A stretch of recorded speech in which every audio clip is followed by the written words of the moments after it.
Last લેક્ચરોમાં આપણે વિદ્યુત ચુંબકીય પ્રેરણ ની જે ઘટના છે એના વિશે વિસ્તારથી ચર્ચા કરી.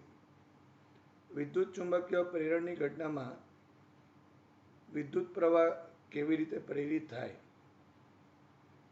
એની પણ આપણે ઘણા બધા ઉદાહરણો લઈ અને ચર્ચા કરી છે. ત્યારબાદ આપણે પ્રેરિત ઈએમએફની પણ ચર્ચા કરી કે જેમાં આપણે ગૂંચળા અને ગજિયા ચુંબકનું એક ઉદાહરણ લઈ જ્યારે એમની સાપેક્ષ ગતિ કરાવીએ છીએ ત્યારે એ ગૂંચળાની અંદર એક વિદ્યુત પ્રવાહ પ્રેરિત થાય છે. પણ આપણે જાણીએ છીએ કે જો વિદ્યુત પ્રવાહ જો પ્રેરિત થયો તો એના માટે જવાબદાર એક વિદ્યુત ચાલક બળ હોવું જોઈએ. અને એ જે વિદ્યુત ચાલક બળ છે એ વિદ્યુત ચાલક બળના લીધે જે વાહક તારનું બનેલું જે ગૂંચળું છે એમાં વીજભારોને ઉર્જા મળે છે અને એની ગતિ થાય છે અને આમ વિદ્યુત પ્રવાહ પ્રેરિત થાય. અને એટલા માટે ફેરેડેએ આ વિદ્યુત પ્રવાહને પ્રેરિત વિદ્યુત પ્રવાહ કીધું અને આ રીતે ઉત્પન્ન થતા ઈએમએફને પ્રેરિત ઈએમએફ કહેવાય છે.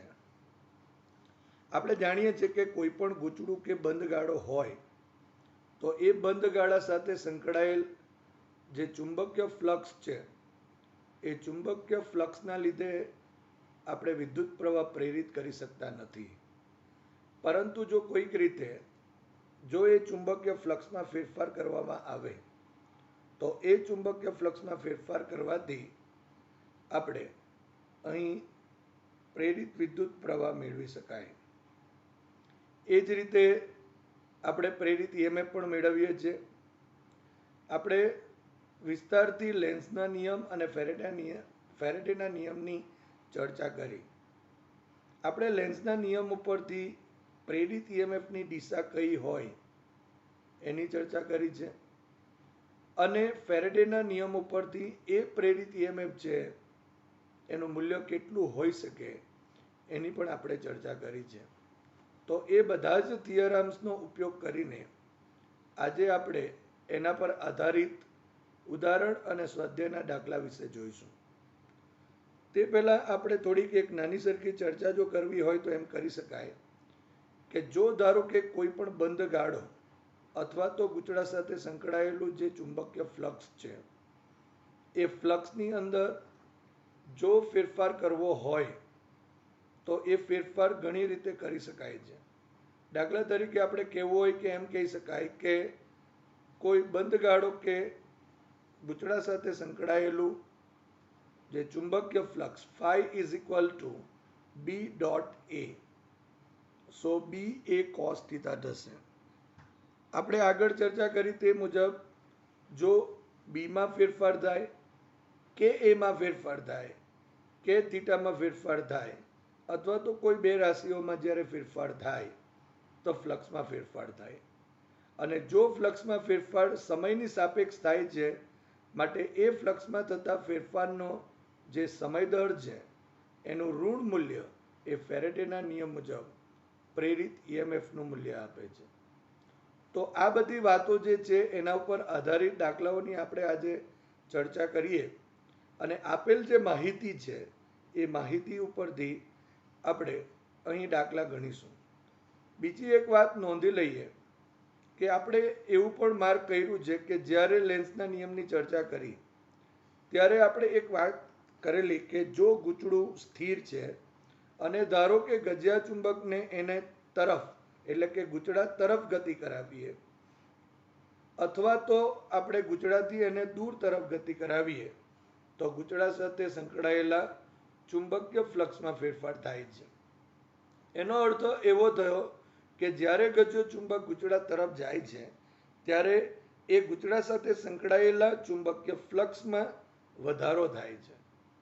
અને આપણે લેન્સના નિયમ પ્રમાણે કહી શકાય કે આ જે ગૂંચળું છે એ ગૂંચળામાં વિદ્યુત પ્રવાહ એવી જ દિશામાં વહેશે કે જેના લીધે ઉદ્ભવતું જે પ્રેરિત ઈએમએફ છે એ પ્રેરિત ઈએમએફની દિશા એ આ ફ્લક્સમાં જે ફેરફાર થાય છે એને વિરોધ કરતી દિશામાં હશે. એટલે જો આપણે જો ચુંબકીય ફ્લક્સમાં વધારો થતો હોય તો વધારાના વિરોધની દિશામાં આપણને પ્રેરિત EMFની દિશા મળે. એ જ પ્રમાણે આપણે જ્યારે ગજ્જા ચુંબકને એ ગૂંચળાથી દૂર તરફ લઈ જઈએ છીએ ત્યારે એના ચુંબકીય ફ્લક્સમાં ઘટાડો થાય છે અને આ ઘટાડાના વિરુદ્ધની દિશા જ એ આપણા પાસે પ્રેરિત EMFની દિશા મળે. આપણે લેન્સના નિયમની જે થિયરી છે એ અને ફેરેડેના નિયમની જે થિયરી છે અને ગતિકીય EMF આ બધી જે થિયરીઓ છે એને વધારે પડતા ઇમ્પોર્ટન્સ આપીને આ દાખલાઓ આપણે ગણીશું. તો સૌપ્રથમ આપણે ઉદાહરણ નંબર 6.2ની ચર્ચા કરીએ. 10 સેન્ટીમીટર બાજુવાળી અને 0.5 ઓહ્મ અવરોધ ધરાવતી એક ચોરસ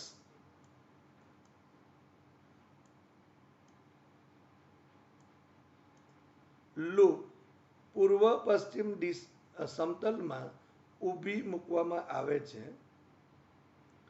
0.10 ટેસ્લાનું એક સમાન ચુંબકીય ક્ષેત્ર સમતલ પર ઉત્તર પૂર્વ દિશામાં, અહીં ઉત્તર પૂર્વ દિશા છે એટલે કે ઉત્તર અને પૂર્વની વચ્ચેની દિશામાં સુયોજિત કરેલ છે. તો આ ચુંબકીય ક્ષેત્ર 0.70 સેકન્ડમાં અચળ દળે ઘટાડીને જો શૂન્ય કરવામાં આવે છે તો આ સમય અંતરાલ દરમિયાન પ્રેરિત EMF અને વિદ્યુત પ્રવાહના મૂલ્યો શોધો. તો સૌપ્રથમ આપણે આપેલ જે માહિતી છે એ માહિતીને આપણે નોંધી લઈએ કે અહીં આપેલ જે ચોરસ છે એ ચોરસ જે લૂપ છે, લૂપ એટલે બંધગાળો, અને આ જે બંધગાળો છે એની લંબાઈ અહીં ચોરસ છે L માટે L = 10 સેન્ટીમીટર માટે 0.1 મીટર થશે. માટે A = L², ચોરસનું ક્ષેત્રફળ L² = 0.1 હોલ સ્ક્વેર થયું. માટે A = અહીં 10⁻² મીટર સ્ક્વેર થશે. હવે જે અવરોધ જે છે એ 0.5 ઓહ્મનો અવરોધ આપેલ છે. બીજી એક વાત આપેલી છે કે અહીં જે સમયનો જે તફાવત ફેરફાર જે છે, સમય અંતરાલ જે છે એ 0.7 સેકન્ડ આપેલ છે અને શરૂઆતનું જે આપણા પાસે ચુંબકીય ક્ષેત્ર છે એ ચુંબકીય ક્ષેત્ર અહીં 0.1 ટેસ્લા જેટલું છે. હવે બીજી એક વસ્તુ આપણને કે જે સમાન ચુંબકીય ક્ષેત્ર એ સમતલ પર ઉત્તર પૂર્વ દિશામાં સુયોજિત કરેલ છે. આગળ પણ આપણે ચર્ચા કરેલી છે કે જો ધારો કે ચુંબકીય ક્ષેત્રની દિશા એ જો સમતલને લંબ હોય તો આપણે જાણીએ છીએ કે ચુંબકીય ક્ષેત્ર અને સમતલના ક્ષેત્રફળ સદિશની દિશા એક જ, એટલે કે એકબીજાને સમાંતર હોય અને ત્યારે જે ખૂણો હોય એ ખૂણો 0 ડિગ્રી થાય. અહીં જે સમતલ જે છે એ સમતલ પૂર્વ પશ્ચિમ દિશામાં અહીં ઊભું મૂકેલ છે અને ચુંબકીય જે ક્ષેત્ર છે એ ચુંબકીય ક્ષેત્ર ઉત્તર પૂર્વ દિશામાં છે. એનો મતલબ એવો થયો કે જે સમતલ છે તે અને ચુંબકીય ક્ષેત્ર છે તે એ બેની વચ્ચેનો જે ખૂણો એ ખૂણો 45 ડિગ્રીનો થશે. કારણ કે ઉત્તર પૂર્વ દિશા એટલે મિડલ દિશા લઈએ તો 45 ડિગ્રીનો કોણ લઈ શકાય. માટે જે પ્રારંભમાં શરૂઆતની અંદર આપણા પાસે એ લૂપ સાથે સંકળાયેલું એક ચુંબકીય ફ્લક્સ મળશે અને લૂપ એ પ્રારંભમાં લૂપ સાથે સંકળાયેલ ચુંબકીય ફ્લક્સ, ધારો કે એને phi I એટલે કે ઇનિશિયલ કહીએ તો = BI A cos θ, જ્યાં θ = 45 ડિગ્રી છે, A = 10⁻² છે મીટર સ્ક્વેર અને BI = 0.1 ટેસ્લા છે. આ બધી જ કિંમતો અહીં મૂકી દઈએ તો phi I is equal to 0.1 into 10 raised to minus 2 into cos 45 degree થયું. અહીં તમે જોઈ શકો છો આને 10 raised to minus 1 કહી શકાય અને આ 10 raised to minus 2 છે માટે અહીં 10 raised to minus 3 લખીશું ઇન્ટુ અહીં cos 45 ડિગ્રી એટલે 1/√2 માટે જો આ લૂપ સાથે સંકળાયેલું ચુંબકીય ફ્લક્સ શરૂઆતમાં phi I is equal to 1/√2 into 10 raised to minus 3 weber થશે. તો આ શરૂઆતનું થયું. હવે અહીં ચુંબકીય ક્ષેત્રને 0.7 સેકન્ડમાં અચળ દળે ઘટાડીને શૂન્ય કરવામાં આવે છે.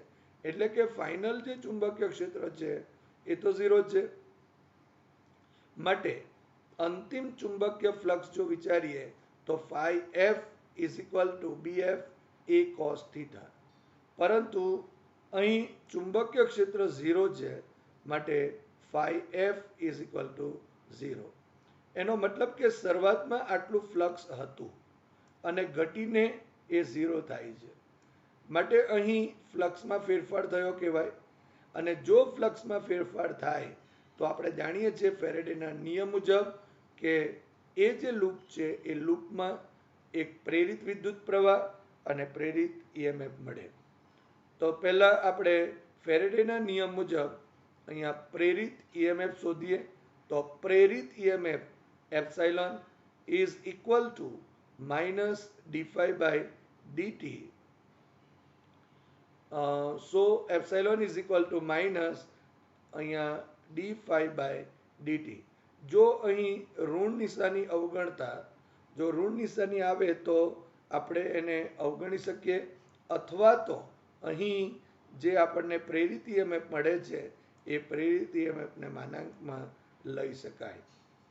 અહીં ઘટાડો થાય છે ફ્લક્સમાં માટે આપણે માઇનસ નિશાની અહીં રાખીશું અને આ જે આપણા પાસે માઇનસ નિશાની આવશે કારણ કે જે છેલ્લું અંતિમ જે ફ્લક્સ છે તે ઓછું છે એ પ્રારંભિક કરતા માટે અહીં ઋણ નિશાની આવશે અને એટલા માટે અહીં આપણને જે ઘટાડાના લીધે જે મળતું જે પ્રેરિત EMF છે એ અહીંયા આપણે શોધી શકાશે.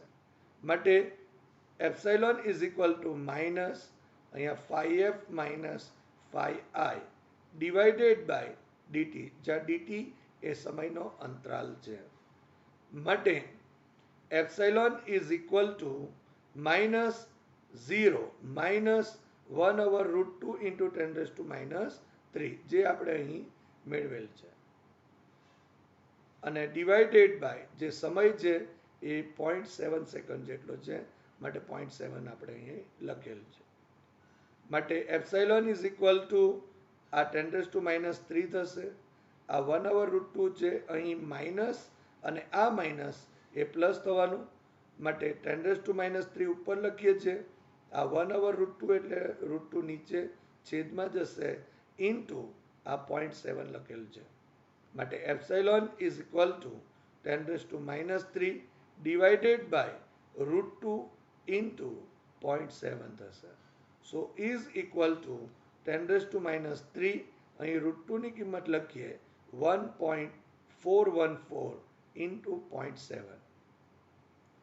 હવે જો ધારો કે આપણે અહીં 1 ડિવાઇડેડ બાય 1.414 ડિવાઇડેડ બાય 0.7 જો કરીએ તો અહીં આપણને 1.013 મળશે અને 10 raised to minus 3 તો આપણે તેમના તેમ લખીશું. માટે epsilon is equal two 1.013 into 10 raised to minus 3 volt થયું. હવે આ જે ઉદ્ભવતું જે પ્રેરિત EMF છે એને આપણે મિલી વોટમાં પણ લખી શકાય. દાખલા તરીકે અહીંયા કહી શકાય કે એપ્સાઇલોન ઇઝ ઇક્વલ ટુ 1.013 અહીંયા મિલી વોટ થશે. પરંતુ આપણે અહીં લખેલ જે પ્રેરિત EMF is approximately equal to epsilon is approximately equal to 1 milliwatt જેટલું થશે. તો આ આપણે લૂપની અંદર જે ઉદ્ભવતું પ્રેરિત ઈએમએફ થયું, પરંતુ આ ઉદ્ભવતા પ્રેરિત ઈએમએફને લીધે વિદ્યુત પ્રવાહ પણ પ્રેરિત થાય છે, અને એટલા માટે જે લૂપ છે એમાં પ્રેરિત વિદ્યુત પ્રવાહ જો કહીએ તો I is equal to epsilon divided by R લખાશે. અહીં એપ્સાઇલોન આપણે મેળવેલ છે અને R અહીં આપેલ છે 0.5 ઓહમ જેટલું છે. તો 1 into epsilon is equal to 1 into 10⁻³ અને R is equal two 0.5. So I is equal to 1 into 10⁻³ divided by 0.5. So is equal to અહીં 1/0.5 કરીશું તો 2 મળશે, 2 into 10⁻³ એમ્પિયર. પરંતુ આ જે વિદ્યુત પ્રવાહ અહીં 10⁻³ એમ્પિયર છે એની જગ્યાએ આપણે મિલી એમ્પિયર લખી શકાય. માટે લૂપમાં જે પ્રેરિત વિદ્યુત પ્રવાહ છે એ પ્રેરિત વિદ્યુત પ્રવાહ I is equal to 2 milli ampere થશે. આ રીતે જે આપેલ જે સમય અંતરાલ છે તે દરમિયાન ઉદ્ભવતું પ્રેરિત ઈએમએફ 1 મિલીવોટ અને જે વિદ્યુત પ્રવાહ છે એ વિદ્યુત પ્રવાહ 2 મિલી એમ્પિયર છે. હવે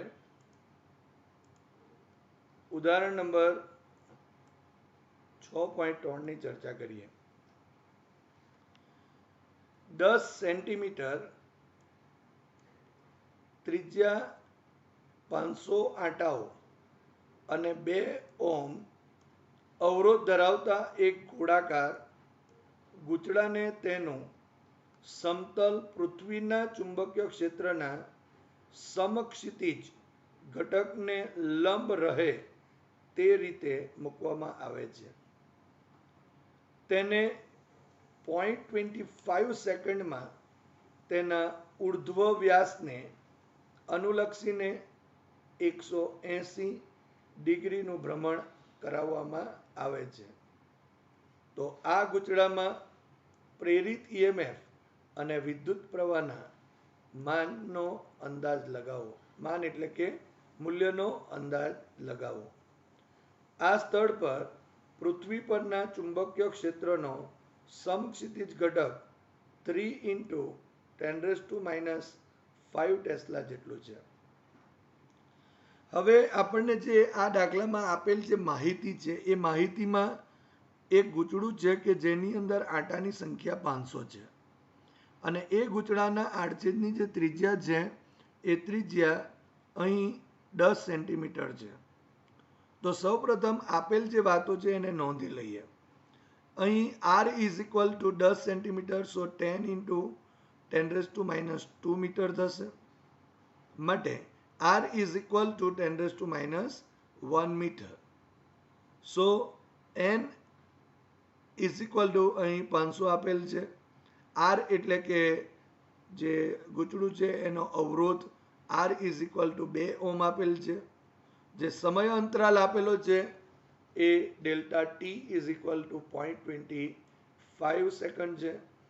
અને BH એટલે H ફોર હોરિઝોન્ટલ, જે પૃથ્વીના ચુંબકીય ક્ષેત્રનો એ સમક્ષિતિજ ઘટક એને આપણે BH વડે દર્શાવીએ છીએ અને is equal to 3 into 10⁻⁵ tesla જેટલું હોય છે. અહીં A is equal two πr² થશે, કારણ કે ગૂંચળું ગોળાકાર છે માટે આડછેદ πr² જેટલો થશે. તો આટલી માહિતી ઉપરથી આપણે અહીં જે પ્રેરિત ઈએમએફ છે તે અને વિદ્યુત પ્રવાહ છે એના મૂલ્યો શોધવાના છે. સૌપ્રથમ આપણે એક વાત નોંધી લઈએ કે જો ગૂંચળાને એ પૃથ્વીના ચુંબકીય ક્ષેત્રમાં સમક્ષિતિજ ઘટકમાં મૂકેલ છે અને તે પણ એ સમક્ષિતિજ ઘટકને લંબરૂપે. આગળ પણ આપણે ઘણીવાર ચર્ચા કરી છે કે જ્યારે ચુંબકીય ક્ષેત્ર એ જો સમતલને અથવા પૃષ્ઠને લંબ હોય તો એ પૃષ્ઠને અનુરૂપ જે ક્ષેત્રફળ સદિશ હોય એ ક્ષેત્રફળ સદિશ એની દિશામાં જ હોય. એટલે કે સદિશ બી અને સદિશ એ એક જ દિશામાં એટલે કે સમાંતર હશે અને બેની વચ્ચેનો ખૂણો એ થીટા બરાબર 0 ડિગ્રી થાય. હવે અહીં જે પૃષ્ઠ છે, જે સમતલ છે, એ સમતલના ઉર્ધ્વ વ્યાસને અનુલક્ષીને એનું ભ્રમણ 180 ડિગ્રીનું કરાવવામાં આવે છે. આપણે આગળ ચર્ચા કરી તે પ્રમાણે ચુંબકીય ફ્લક્સમાં 3 રીતે ફેરફાર થાય કે ક્યાં તો બીમાં ફેરફાર કરીને પણ ફ્લક્સમાં ફેરફાર થઈ શકે, એમાં ફેરફાર કરીને પણ કરી શકાય અને થીટામાં ફેરફાર કરીને પણ ફેરફાર કરી શકાય, અથવા તો કોઈ પણ બે રાશિઓ હોઈ શકે. તો અહીં આપણને આપેલ જે ચુંબકીય ક્ષેત્ર છે એ અહીં કોન્સ્ટન્ટ છે. બીજી એક વસ્તુ અહીં કે જે પાય સ્ક્વેર જે છે એટલે કે જે ક્ષેત્રફળ છે એ પણ અચળ થશે, માટે બી અને એ જે છે બંને અચળ થવાનું. માત્ર અહીં થીટા જે છે એ થીટામાં ફરક પડશે. તો શરૂઆતની અંદર બી અને એ વચ્ચેનો જે ખૂણો છે તે થીટા બરાબર 0 છે અને ત્યારબાદ જ્યારે એને ઉર્ધ્વ વ્યાસને અનુલક્ષીને પરિભ્રમણ અથવા તો ભ્રમણ કરાવવામાં આવે ત્યારે 180 નો ખૂણો કરવામાં આવે, માટે અહીં થીટા 1 જો આપણે અહીં 0 ડિગ્રી કહીએ તો theta 2 is equal two 180 degree થશે. તો આટલી આપેલ જે માહિતી ઉપરથી આપણે અહીં પ્રેરિત EMF અને પ્રેરિત વિદ્યુત પ્રવાહના જે મૂલ્યો છે એ મેળવીએ.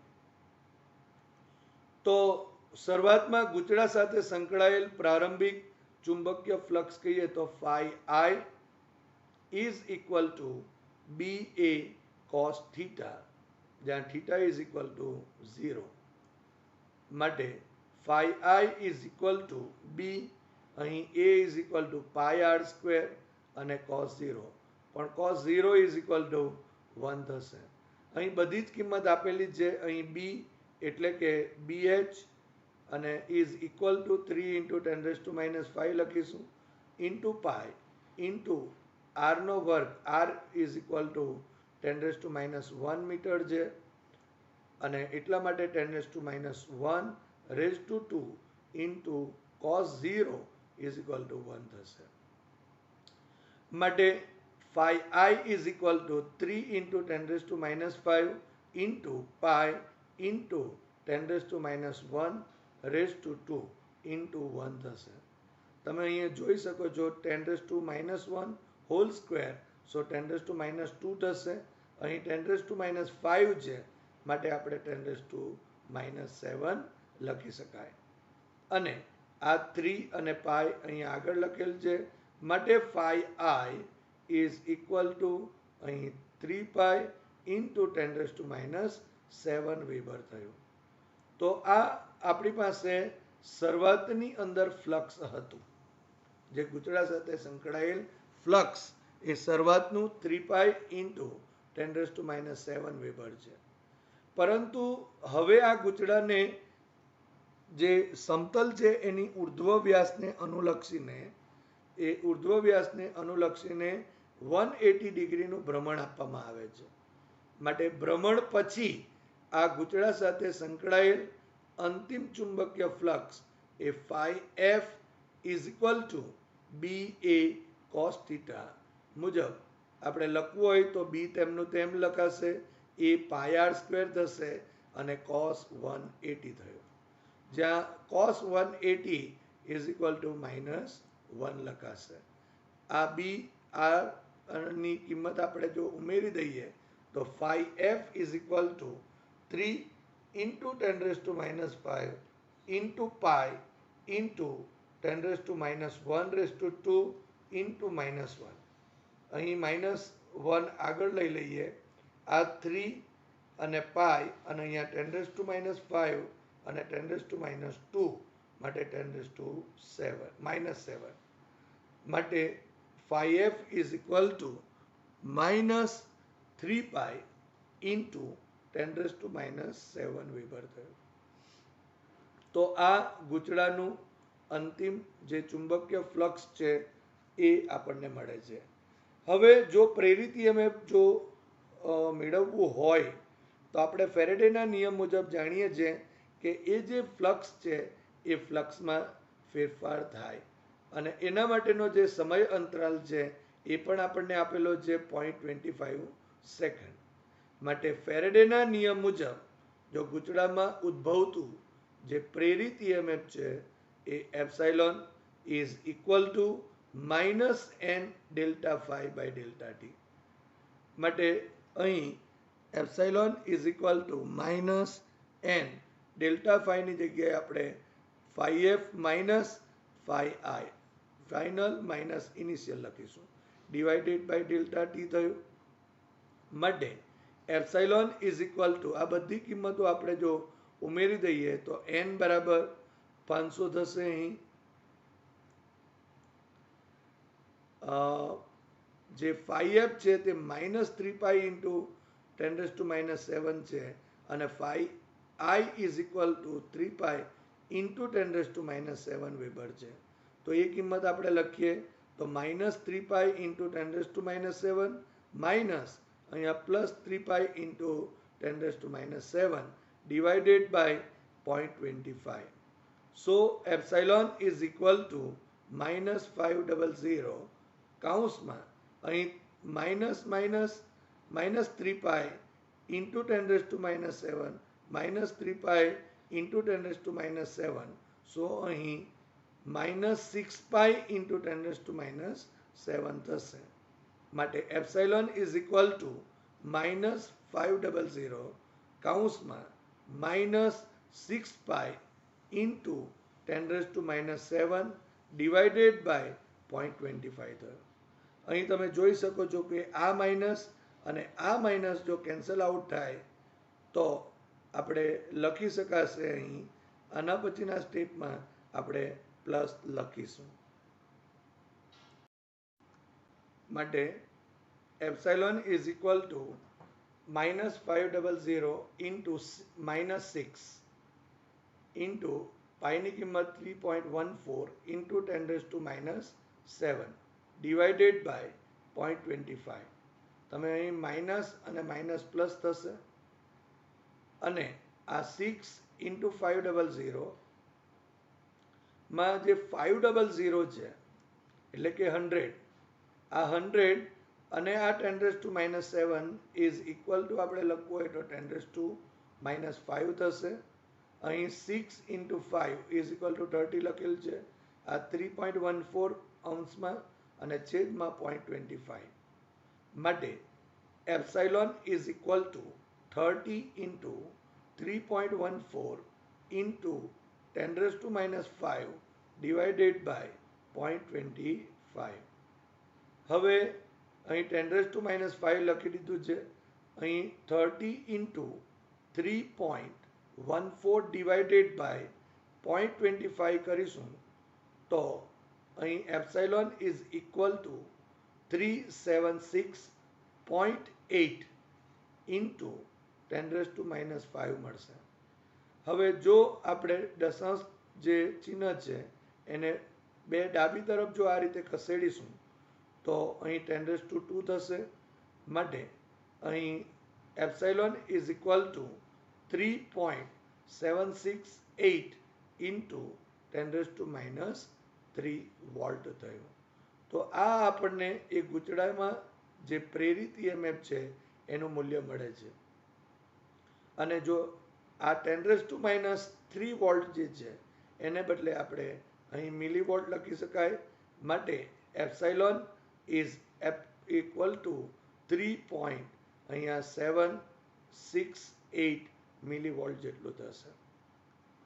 તો અહીં આપણને જે પ્રેરિત EMF મળે છે એ પ્રેરિત EMF ને લીધે હવે ગૂંચળામાં જે પ્રેરિત વિદ્યુત પ્રવાહ છે એનું મૂલ્ય પણ મેળવીએ. તો ગૂંચળામાં પ્રેરિત વિદ્યુત પ્રવાહ I is equal to epsilon divided by R. So is equal to 3.768 into 10⁻³ divided by 2. માટે I is equal to 1.884 into 10⁻³ 3 ampere થશે. તમે અહીં જોઈ શકો છો કે 10⁻³ ampere is equal to 1 milli ampere થશે. માટે અહીં I is equal two 1.884 milli ampere થાય. હવે સ્વાધ્યાયના 6.13 દાખલાની ચર્ચા કરીએ. એક શક્તિશાળી લાઉડસ્પીકરના ચુંબકના ધ્રુવો વચ્ચેના ક્ષેત્રના મૂલ્યને માપવું છે. ખૂબ જ નજીક વીંટાળેલ 25 આંટાઓવાળી એક નાની 2 સેન્ટીમીટર સ્ક્વેર ક્ષેત્રફળની સપાટ સર્ચ કોઇલ એટલે કે ગૂંચળું ને ક્ષેત્રની દિશામાં લંબ રાખવામાં આવેલ છે અને તે પછી ક્ષેત્રના વિસ્તારમાંથી ઝડપથી ખેંચી લેવામાં આવે છે અથવા સમતુલ્ય રીતે તેના સમતલને ક્ષેત્રની દિશાને સમાંતર લાવવા માટે કોઈ તેને ઝડપી 90 ડિગ્રીનું ભ્રમણ આપી શકે છે. આ ગૂંચળામાં વહેતો કુલ વિદ્યુતભાર એ ગૂંચળા સાથે જોડાયેલ બેલેસ્ટિક ગેલ્વેનોમીટર દ્વારા માપવામાં આવે છે, જે કુલ વિદ્યુતભાર એ 7.5 મિલીકુલમ છે. આ ગૂંચળા અને ગેલ્વેનોમીટરનો સંયુક્ત અવરોધ અહીં 0.5 ઓહ્મ છે. તો આ ચુંબકની પ્રબળતાનું અવલોકન કરો. હવે આ જે દાખલો છે એ દાખલાની અંદર થોડી સમજૂતી લઈ લઈએ કે એક નાનું જે ગૂંચળું છે, કોઇલ જે છે, એ કોઇલનું ક્ષેત્રફળ એ 2 સેન્ટીમીટર સ્ક્વેર જેટલું છે અને એમાં આંટાઓની સંખ્યા 25 જેટલી છે. હવે પહેલા આ ગૂંચળાને ચુંબકીય ક્ષેત્રની દિશાને લંબ રાખવામાં આવેલ. આપણે આગળ ચર્ચા કરી તે પ્રમાણે જો એ ગૂંચળાને જો ચુંબકીય ક્ષેત્રની દિશાને જો લંબ રાખવામાં આવે તો એનો ક્ષેત્રફળ સદિશ શરૂઆતમાં એ ચુંબકીય ક્ષેત્રની દિશામાં જ હોય અને ત્યારે જે ચુંબકીય ફ્લક્સ મળે એ ફ્લક્સ માટે થીટા બરાબર 0 કહેવાય. અને ત્યાર પછી ના ક્ષેત્રના વિસ્તારમાંથી ઝડપથી ખેંચી લેવામાં આવે છે. એટલે એનો અર્થ એવો થયો કે પહેલા એના ગૂંચળા સાથે સંકળાયેલું એક ચુંબકીય ફ્લક્સ હતું, પરંતુ જો ઝડપથી આપણે એ ગૂંચળાને જો ચુંબકીય ક્ષેત્રમાંથી ખેંચી લઈએ તો એ ગૂંચળા સાથે સંકળાયેલું જે ચુંબકીય ફ્લક્સ છે એ 0 થઈ જશે. બીજી રીતે એવું પણ કીધું છે કે એ જે સમતલ છે એ સમતલને ક્ષેત્રની દિશાને સમાંતર અથવા તો આપણે એમ કહી શકાય કે એનું 90નું ભ્રમણ કરી દેવામાં આવે. હવે 90નું ભ્રમણ થાય તો cos 90 ઇઝ ઇક્વલ ટુ 0 થાય અને ત્યારે પણ ફ્લક્સ શૂન્ય થાય. એ રીતે પણ કરી શકાય એવું કહેવા માંગે છે. પણ અહીં આપણે એમ કહી શકીએ કે શરૂઆતમાં એનું ફ્લક્સ હતું અને ત્યાર પછી એનું ફ્લક્સ ઝડપથી ક્ષેત્રમાંથી દૂર કરીએ છીએ માટે એ 0 થઈ જશે. બીજી એક વાત અહીં આપેલ છે કે અહીં ગૂંચળામાં જે ઉદ્ભવતો જે પ્રેરિત વિદ્યુતભાર છે એ પ્રેરિત વિદ્યુતભાર 7.5 એ મિલીકુલમ જેટલો છે. એટલે અને અવરોધ આપેલ છે અને સંયુક્ત અવરોધ ગૂંચળું અને ગેલ્વેનોમીટર એટલે કે પરિપથનો જે કુલ અવરોધ જે કહીએ છીએ આપણે એ 0.5 ઓહ્મ છે. તો થિયરીમાં આપણે જે સૂત્ર મેળવેલ હતું કે ગૂંચળામાં ઉદ્ભવતો પ્રેરિત વિદ્યુતભાર delta Q is equal to delta phi by delta R નો ઉપયોગ કરીશું. તો પહેલાં આપણે આપેલ જે માહિતી છે એને અહીં લખી દઈએ. આંટાની સંખ્યા n બરાબર 25. અહીં ગૂંચળાનું જે ક્ષેત્રફળ છે એ ક્ષેત્રફળ A is equal to 2 centimeter square, so 2 into 10⁻⁴ meter square થશે. ડેલ્ટા Q 7.5 મિલીકુલમ છે, માટે delta Q is equal to 7.5 into 10⁻³ coulomb થશે. અવરોધ R બરાબર 0.5 ઓહ્મ આપેલ છે અને ચુંબકીય ક્ષેત્ર B કેટલું છે તે આપણે શોધવાનું છે. માટે આ સૂત્ર પરથી આપણે delta phi is equal to phi2 minus phi1 લખીએ અને ડિવાઇડેડ બાય R લખાશે. અહીં phi2 એ અંતિમ ફ્લક્સ અને phi1 એ શરૂઆતનું ફ્લક્સ છે. અહીં phi1 ની અંદર આપણે જોઈ શકાય કે આપણે NBA cos 0 લખી શકાય. માટે NBA અહીં cos 0 જો હશે તો cos 0 1 થાય, માટે અહીં NBA લખેલ છે. અહીં આપણે માનાંકમાં એટલા માટે લીધું છે કે અહીં આપણે મૂલ્ય મેળવવાનું છે. માટે delta Q is equal to phi2 is equal to 0 minus phi1 is equal to NBA divided by R થશે. માટે delta Q is equal to NBA divided by R અહીં માનાંકમાં લીધેલ છે.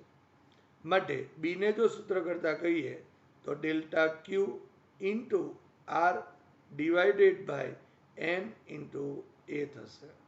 હવે આ બધી જ કિંમતો આમાં ઉમેરી દઈએ તો B is equal to 7.5 into 10⁻³ into 0.5 અને divided by 25 divided by 2 અને into 10⁻⁴ ઉપર લઈ જઈશું તો 10⁻+ થશે. માટે 7.5 into 0.5 divided by 25 divided by જો 2 કરીએ તો આપણને અહીં 0.075 મળશે.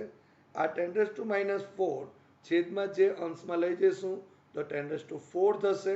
10⁻⁴ અને 10⁻³ માટે અહીં 10⁻1 થાય. માટે B is equal to અહીં 0.075 into 10⁻1 થયો. માટે B બરાબર 0.75 ટેસ્લા થશે. તો આમ જે ચુંબક જે છે એની પ્રબળતા છે એ B બરાબર 0.75 ટેસ્લા જેટલું થાય છે. હવે સ્વાધ્યાયના 6.4 દાખલાની ચર્ચા કરીએ.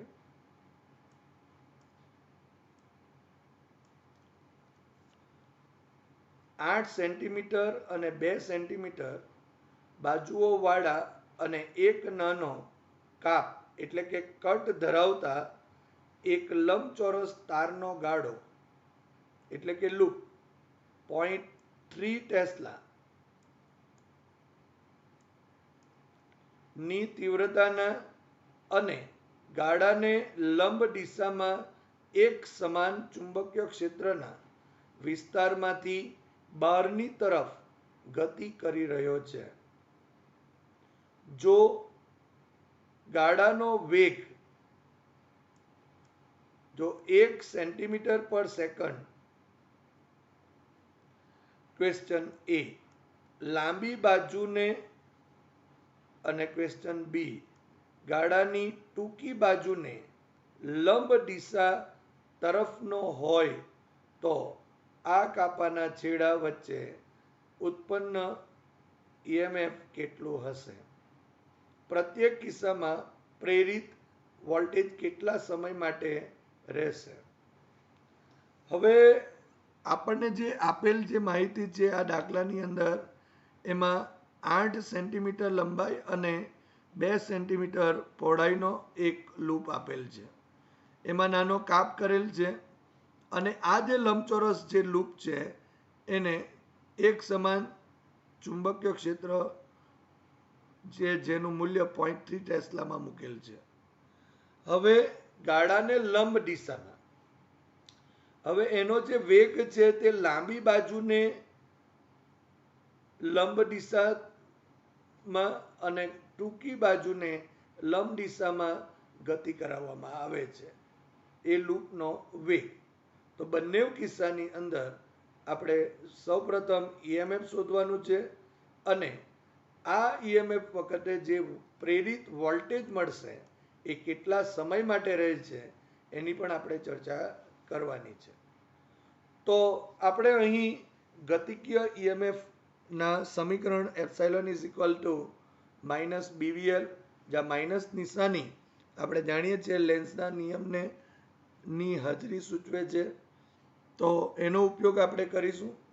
અહીં ગતિકીય ઈએમએફના એ સૂત્રનો ઉપયોગ કરીએ, પણ તે પહેલાં આપેલ જે માહિતી છે એને આપણે અહીં આ રીતે લખી દઈએ. એલ એ બાજુની લંબાઈ 8 સેન્ટીમીટર છે, માટે L is equal to 8 into 10⁻² metre. હવે બી બાજુની પહોળાઈ બરાબર 2 સેન્ટીમીટર છે, માટે અહીં બી બરાબર 2 ઇન્ટુ 10⁻² મીટર થશે. આપેલ સમાન ચુંબકીય ક્ષેત્ર બી બરાબર 0.3 ટેસ્લા છે અને જે વેગ છે એ લૂપનો વેગ વી બરાબર 1 સેન્ટીમીટર પર સેકન્ડ, માટે 10⁻² મીટર પર સેકન્ડ થશે. તો આપણે જે લાંબી બાજુ છે એ લાંબી બાજુને લંબ દિશા તરફનો વેગ હોય અને ત્યારે જે ઈએમએફ પ્રેરિત થાય તેની ચર્ચા પહેલાં કરી દઈએ, અને ત્યારબાદ ટૂંકી બાજુને લંબ દિશામાં વેગ હોય અને ત્યારે ઈએમએફ કેટલું મળે એની ચર્ચા કરીએ. અને આ પ્રેરિત વોલ્ટેજ કેટલા સમય માટે રહેશે એની પણ આપણે ચર્ચા કરીએ. પહેલાં આ ક્વેશ્ચન એ માટે આકૃતિ જોઈ લો કે અહીં સમાન સમાન ચુંબકીય ક્ષેત્ર અહીં મૂકેલ છે. અહીં જે ચોકડી દર્શાવેલ છે એનો અર્થ કે જે ચુંબકીય ક્ષેત્ર છે એ અંદરની તરફ અને અહીં સમાન અંતરે અને સમાંતર જે માટે અહીં સમાન ચુંબકીય ક્ષેત્ર આપણને મળશે. એમાં આપણને આ એક લૂપ મૂકેલી છે કે જે લૂપની લંબાઈ આ એલ છે અને અહીં બી એ પહોળાઈ છે.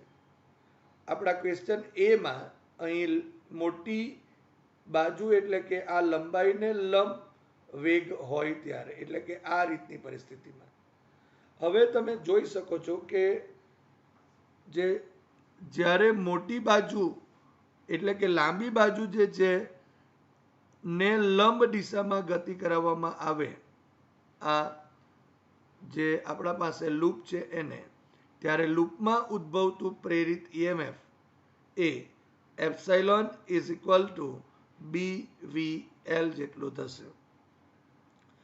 અહીં બી આપેલ છે 0.3 ટેસ્લા, વી આપેલ છે 10⁻² મીટર પર સેકન્ડ અને લંબાઈ 8 ઇન્ટુ 10⁻² મીટર જેટલી. માટે અહીં 10⁻², 10⁻² માટે 10⁻⁴ થશે અને 8 ઇન્ટુ 0.3 ઇઝ ઇક્વલ ટુ 2. અહીંયા 4 થશે, માટે epsilon is equal two 2.4 into 10⁻⁴ થશે. હવે દશાંશ ચિહ્નને આમ ડાબી તરફ જો ખસેડીએ તો 10⁻1 થાય, માટે અહીં 10⁻⁴ ઇન્ટુ 10⁻1 ઇઝ ઇક્વલ ટુ 10⁻³ થશે. માટે epsilon is equal to 0.24 into 10⁻³ volt થયા. હવે 10⁻³ volt is equal to 1 milliwatt, માટે epsilon is equal to 0.24 milliwatt થયું. હવે આ તો લાંબી બાજુને લંબ દિશામાં આપણે ગતિ કરાવીએ ત્યારે આપણા પાસે એ જે લૂપ છે એ લૂપમાં ઉદ્ભવતું જે પ્રેરિત ઈએમએફ છે તે મળે છે, પરંતુ આ પ્રેરિત વોલ્ટેજ કેટલા સમય માટે રહેશે? તો તમે અહીં જોઈ શકો છો કે જ્યારે આપણે આને આ રીતે વી જેટલા વેગથી આમ બહારની તરફ લઈ જઈશું ત્યારે આ જે લૂપ છે એનો આ છેડો જ્યાં સુધી ચુંબકીય ક્ષેત્રમાં હશે ત્યાં સુધી, એટલે કે આ બાજુ જ્યાં સુધી અંદર લૂપ ચુંબકીય ક્ષેત્રમાં હશે ત્યાં સુધી આ લૂપ સાથે એક ફ્લક્સ સંકળાશે, અને જેવું આ ચુંબકીય ક્ષેત્રમાંથી બહાર નીકળી જાય એટલે ત્યારે અહીં પ્રેરિત ઈએમએફ ઉત્પન્ન થતું, કારણ કે ફ્લક્સ ઝીરો થઈ જશે, કારણ કે ફ્લક્સ હશે નહીં. માટે જ્યાં સુધી આપણે એમ કહી શકાય કે જ્યાં સુધી આ નાની બાજુ એ ચુંબકીય ક્ષેત્રમાંથી બહાર ન નીકળી જાય ત્યાં સુધી ઈએમએફ ઉત્પન્ન થશે.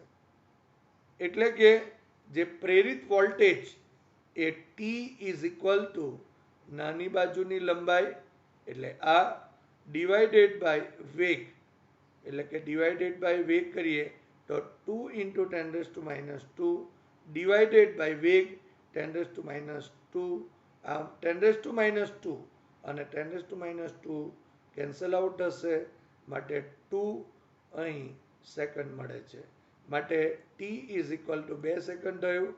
આમ જે પ્રેરિત વોલ્ટેજ છે એ T is equal to 2 second સુધી અહીં રહેશે. હવે આ લૂપ જે છે ક્વેશ્ચન બીમાં, આ જે લૂપ છે એની ટૂંકી જે બાજુ છે એ ટૂંકી બાજુને લંબ દિશા તરફનો જો વેગ હોય તો ત્યારે ઉદ્ભવતું પ્રેરિત ઈએમએફ અને એ ઉદ્ભવતો જે વોલ્ટેજ છે એ કેટલા સમય માટે રહેશે એની આપણે ચર્ચા કરીએ. હવે ક્વેશ્ચન બી, જ્યારે નાની બાજુને લંબ રૂપે આ લૂપનો વેગ વી હોય અથવા તો નાની બાજુને લંબ રૂપે ગતિ કરાવવામાં આવે, એટલે કે આ રીતે ગતિ કરવામાં આવે, ત્યારે આ લૂપમાં જે પ્રેરિત ઈએમએફ છે એ પ્રેરિત EMF epsilon is equal to B, V અને સ્મોલ બી થશે, જ્યાં બી એની પહોળાઈ થઈ. So epsilon is equal to 0.3 into વેગ 10⁻² ઇન્ટુ 2 × 10⁻² થશે. So epsilon is equal to 0.3 into 2 is equal to 0.6 થયું ઇન્ટુ 10⁻⁴, અહીં 10⁻² અને આ 10⁻², so is equal to 0.6 into 10⁻⁴ થશે. હવે પોઈન્ટને જો ડાબી બાજુ આપણે ખસેડીએ તો આ રીતે એક પોઈન્ટ જો ખસેડીએ તો એપ્સાઇલોન ઇઝ ઇક્વલ ટુ 0.06, એટલે અહીં 10⁻1 થયું અને અહીં 10⁻⁴ માટે 10⁻³ થશે, માટે epsilon is equal two 0.06 into 10⁻³ volt થયું. હવે તમે જોઈ શકો છો 10⁻³ volt is equal to 1 millivolt થયું, માટે epsilon is equal two 0.06 millivolt. તો જ્યારે નાની બાજુ છે એ નાની બાજુને લંબ જ્યારે ગતિ કરાવવામાં આવે તો ત્યારે એ જે લૂપ છે એ લૂપમાં ઉદ્ભવતું પ્રેરિત ઈએમએફ એ epsilon is equal two 0.06 millivolt જેટલું હોય. હવે આ જે પ્રેરિત વોલ્ટેજ છે એ કેટલા સમય માટે રહેશે? તો આપણે જોઈ શકાય કે અહીંથી જ્યારે આપણે આ નાની બાજુને લંબ જ્યારે ગતિ આ રીતે વેગ આપીને જો ગતિ કરાવીએ તો આ જે લૂપ છે એ લૂપની આ લાંબી એટલે કે આ મોટી બાજુ જે છે એ જ્યાં સુધી ચુંબકીય ક્ષેત્રમાં હશે ત્યાં સુધી એની સાથે ફ્લક્સ સંકળાશે, પરંતુ આ લૂપમાંથી આ ચુંબકીય ક્ષેત્રમાંથી અહીં આ મોટી બાજુ એ ચુંબકીય ક્ષેત્રમાંથી બહાર નીકળી જશે, એટલે એનું જે ફ્લક્સ છે તે શૂન્ય થઈ જશે. પણ જ્યાં સુધી એ ચુંબકીય ક્ષેત્રમાં હશે, બહાર ન નીકળી જાય ત્યાં સુધી ઈએમએફ પ્રેરિત કરશે. એટલે કે અહીં પ્રેરિત વોલ્ટેજ એ ટી બરાબર મોટી બાજુની લંબાઈ, એટલે કે આટલેથી આ મોટી બાજુની લંબાઈ એલ અને એનો વેગ છે, એને જો ગુણોત્તર લઈએ તો સમય મળશે. માટે પ્રેરિત વોલ્ટેજ ટી બરાબર મોટી બાજુની લંબાઈ ભાગ્યા વેગ થયું. સો is equal to 8 into 10⁻² divided by 10⁻².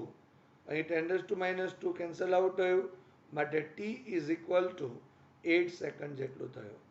એનો અર્થ એમ થયો કે અહીં જે પ્રેરિત વોલ્ટેજ છે એ T is equal to 8 second સુધી રહેશે. હવે સ્વાધ્યાયના 6.11 દાખલાની ચર્ચા કરીએ. અહીં સ્વાધ્યાયના 6.4 જે લૂપ છે એ લૂપને ધારો કે સ્થિર લીધેલ છે. હવે સ્વાધ્યાયનો જે 6.4 દાખલો જે આપણે આગળ જોયો એ દાખલાની અંદર આપણે લૂપ જે છે તે ગતિ કરતું હતું, પણ આ 6.11 દાખલામાં એ જે લૂપ છે એ લૂપ અહીં સ્થિર લીધેલ છે એમ ધારવા કીધું છે. સ્વાધ્યાય 6.4 લૂપ સ્થિર છે એમ ધારો, પરંતુ ચુંબકીય ક્ષેત્ર ઉત્પન્ન કરનારો જે પ્રવાહ એ વિદ્યુત ચુંબકને આપવામાં આવે છે તે ધીમે ધીમે ઘટાડવામાં આવે છે, જેથી ક્ષેત્ર તેના પ્રારંભિક મૂલ્ય આપણે આગળ જોયું તે પ્રમાણે 0.3 ટેસ્લા થી 0.02 ટેસ્લા પર સેકન્ડ ના દરે ઘટે છે. એટલે કે અહીં આપણને જે ચુંબકીય ક્ષેત્રમાં જે થતો ફેરફાર છે એનો દર આપેલ છે, એટલે કે dB/dt આપેલ છે. હવે જો કાપ સાંધી દેવામાં આવે અને જો લૂપનો અવરોધ 1.6 ઓહ્મનો હોય તો લૂપ દ્વારા ઉષ્મા સ્વરૂપે જે શક્તિ અથવા તો પાવરનો કેટલો વ્યય થાય છે, આ શક્તિ એટલે કે પાવરનો સ્ત્રોત શું છે. એટલે કે અહીં ઉષ્મા સ્વરૂપે ઉત્સર્જાતી અથવા વ્યય પામતી જે ઉર્જા છે એ ઉર્જા કેટલી અથવા તો એનો પાવર કેટલો, અને એ જે પાવર છે એનો સ્ત્રોત શું. એટલે કે આ ઉત્પન્ન થનારી જે ઉર્જા છે ઉષ્મા ઉર્જા એ થવાનું મૂળ રીઝન શું, કારણ શું, એનો સ્ત્રોત કયો, એની ચર્ચા આપણે કરીએ. સૌપ્રથમ આપણે જે કિંમતો છે તે લખીએ કે આપેલ જે લૂપ છે એમાં લંબાઈ 8 centimetre, so is equal to 8 into 10⁻² metre. એની પહોળાઈ બી બરાબર 2 સેન્ટીમીટર, સો 2 into 10⁻² મીટર. ક્ષેત્રફળ એ લૂપ છે એનું ક્ષેત્રફળ L into B જો લખીએ તો 8 into 10⁻² into 2 into 10⁻². So 8 into 2 is equal to 16 and 10⁻², 10⁻², so is equal to 10⁻4 metre square થશે. માટે A is equal to 16 into 10⁻4 metre square થયો. અહીં આપણને ચુંબકીય ક્ષેત્રમાં થતો જે ફેરફારનો સમય દર એ dB/dt is equal to 0.02 tesla પર સેકન્ડ આપેલ છે, અને અવરોધ R is equal to જે લૂપ છે એનો અવરોધ R is equal to 1.6 ohm છે. તો સૌપ્રથમ આપણે અહીં આ જે લૂપ છે એ લૂપમાં ઉદ્ભવતો જે પ્રેરિત EMF છે તે શોધીએ. એના ઉપરથી એ જે લૂપ છે એમાં ઉદ્ભવતો પ્રેરિત વિદ્યુત પ્રવાહ પણ મેળવીએ અને એના ઉપરથી આપણે ઉષ્મા સ્વરૂપે કેટલો વ્યય થાય છે અથવા તો વ્યય પામતો પાવર મેળવીએ અને એ પાવર જે છે એનો સ્ત્રોત શું છે તેની પણ ચર્ચા કરીએ. તો લૂપમાં ઉદ્ભવતો પ્રેરિત EMF epsilon is equal two -d∅/dt. આપણે ફેરેડેના નિયમ મુજબ જે લૂપ છે એમાં ઉદ્ભવતો પ્રેરિત EMF epsilon is equal two -d∅/dt થશે. માટે અહીં જે માનાંકમાં એપ્સાઇલોન છે તે epsilon is equal two d∅/dt થયો. સો is equal two d/dt of BA થશે. એટલે ફાઈની કિંમત આપણે લખી દઈએ તો B ઇન્ટુ A થશે. માટે epsilon is equal two A અહીં કોન્સ્ટન્ટ છે અને dB/dt કારણ કે અહીં ચુંબકીય ક્ષેત્રમાં ફેરફાર થાય છે dB/dt. અહીં A આપણે મેળવેલ છે 16 × 10⁻⁴ ઇન્ટુ અહીંયા dB/dt જે આપેલ છે એ 0.02 ટેસ્લા પર સેકન્ડ. માટે epsilon is equal two 16 × 10⁻⁴ into 0.02. માટે એપ્સાઇલોન ઇઝ ઇક્વલ ટુ 0.32 × 10⁻⁴ થયું. માટે અહીં 16 × 0.02 કરીશું તો 0.32 થશે. માટે એપ્સાઇલોન ઇઝ ઇક્વલ ટુ અહીંયા 3.2 × 10⁻⁵ વોલ્ટ લખાશે. આ દશાંશ ચિહ્નને આ તરફ લઈ આવીએ, એક સ્ટેપ આ તરફ લઈ આવીશું તો 10⁻⁻1 અને 10⁻⁴ સો 10⁻⁵ થશે અને 3.2 લખાશે. માટે લૂપમાં ઉદ્ભવતો પ્રેરિત EMF epsilon is equal to 3.2 × 10⁻⁵ volt જેટલું થયું. હવે આ જે લૂપ છે એ લૂપમાં જે પ્રેરિત વિદ્યુત પ્રવાહ છે એ I is equal to ε/r થશે. So is equal to 3.2 × 10⁻⁵ divided by 1.6 લખીએ તો I is equal to 2 × 10⁻⁵ ampere થશે. આમ અહીં લૂપમાં પ્રેરિત વિદ્યુત પ્રવાહ I is equal to 2 × 10⁻⁵ ampere થયું.